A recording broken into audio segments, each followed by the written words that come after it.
Maintenant, on va passer sur la courbe représentative d'une fonction. OK?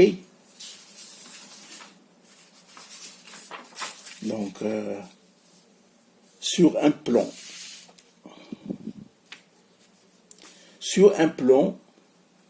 étant muni d'un repère orthonormal, ou bien si vous voulez, la courbe représentative d'une fonction f et l'ensemble des points de coordonnées x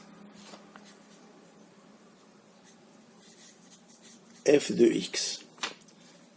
Un élément de l'ensemble de définition qu'on a déjà étudié de la fonction f, on dit aussi que l'équation de la courbe représentative de f est égale y est égal à f de x. Voilà. Notre repère orthonormé qu'on appelle. Voilà. Jusqu'à, ça dépend de 0 jusqu'à f, si vous voulez,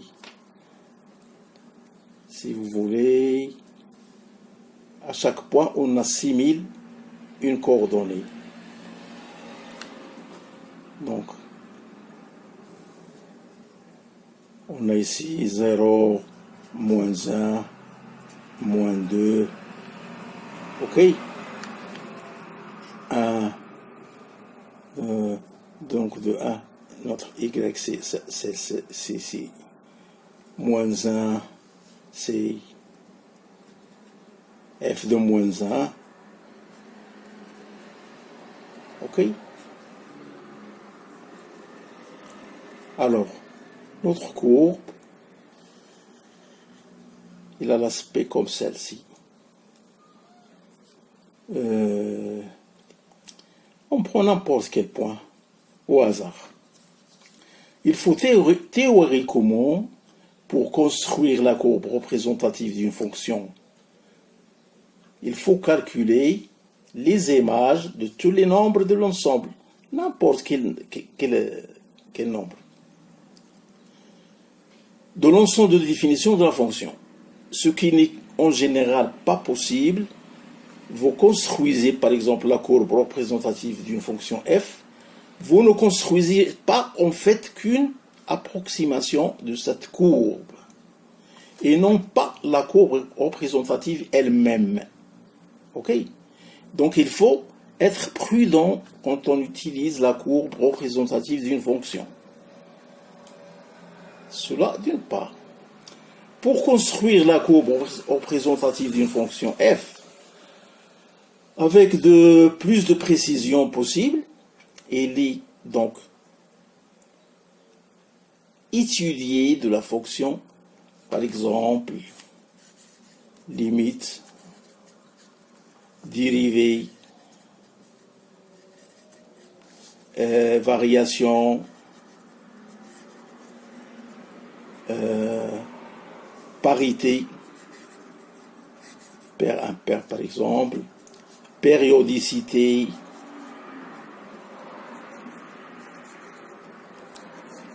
ok, etc. Et les utiliser la construction de la courbe, par exemple, représentative de f comme asymptote. Tangente, symétrie, etc. Ça, on passe à la construction de la courbe représentative. Ok?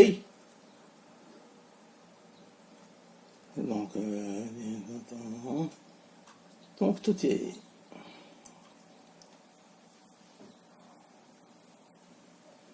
Par exemple, soit la fonction définie sur l'intervalle, par exemple, moins 5 et 5. Par f de x, qui est égal à x, syntaxe ou bien, comme on dit à la puissance, de 2 moins 4. OK? Donc la courbe représentative avec par exemple 300 points. Si on n'a pas l'expression de f de x, mais quelques images fonctions, par exemple tableau de valeur comme on a vu déjà, utilise plutôt ce lien. Ça, d'une part.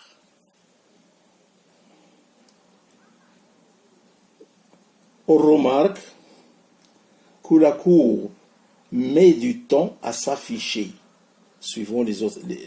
On donne à x 300 points, 1, 2, 3, pour bien préciser l'acheminement de la courbe. Enfin, on remarque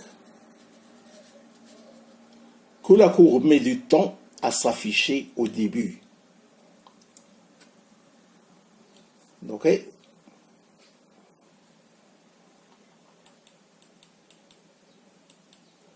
Donc, un peu de patience.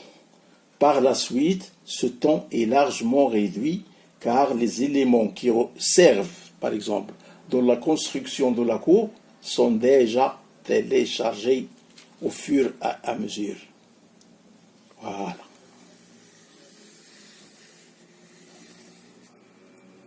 Selon les points qu'on donne. Chaque point a son abscisse. Et ainsi de suite.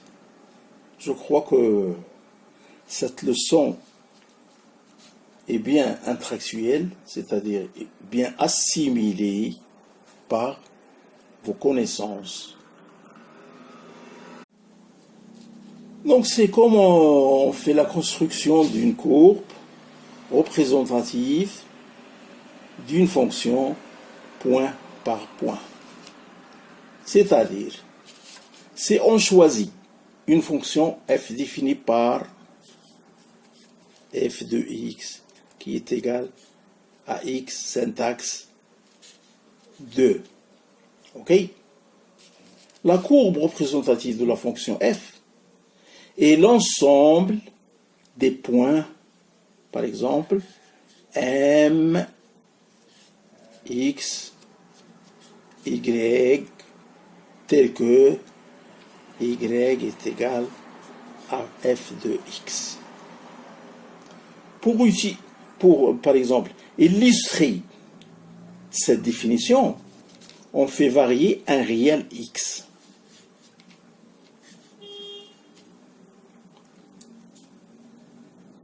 Qui va par exemple de moins 4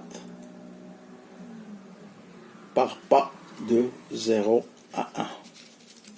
Donc, il faut bien regarder l'ordonnée y qui évolue et la courbe qui se construit point par point.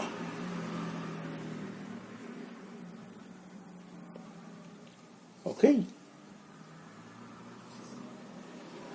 Voilà notre courbe par exemple.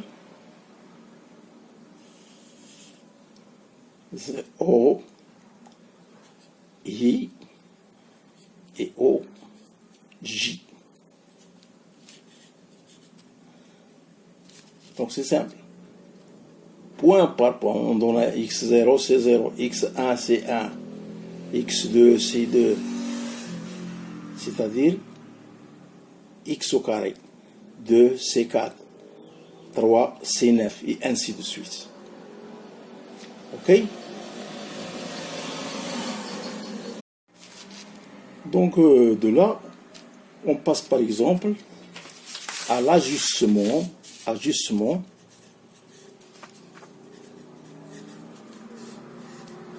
statique.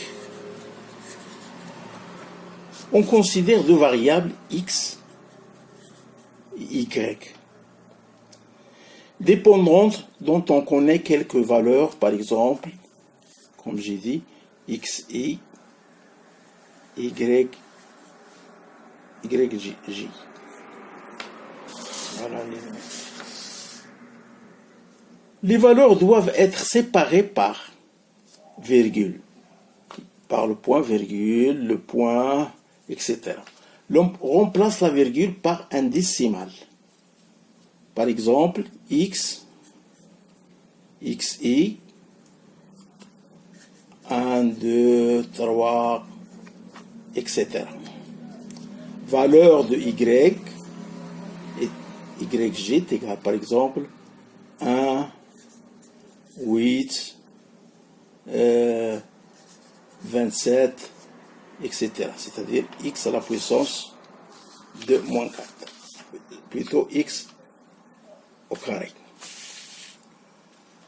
Les points de coordonnées x, xi, yj, peuvent dans un certain cas se regrouper de façon à former une courbe continue, appelée courbe d'ajustement. Une courbe représentative de fonction, par exemple, si vous voulez, prenons une fonction affine qui est de la forme y est égal à ax plus b. C'est une droite. Ok? Si vous voulez, on l'appelle dans le mot graphique hyperbole, notre y qui est égal à 1 sur ax plus b. Pour les puissances, notre y, c'est-à-dire est égal à ax à la puissance b, exponentielle de la forme que 1, y est égal à b à la puissance x. Logarithmique, j'ai dit ça de exponentielle, logarithmique, notre y qui est égal, logarithme népérien de ax plus b. Exponentielle de la forme y est égal e ax plus b. Ok? Exponentielle forme 3 avec y qui est égal à e à la puissance bx. Et ainsi de suite. Donc j'achève ces démonstrations de la courbe, leur ajustement statique, représentation graphique et ainsi de suite. À la prochaine.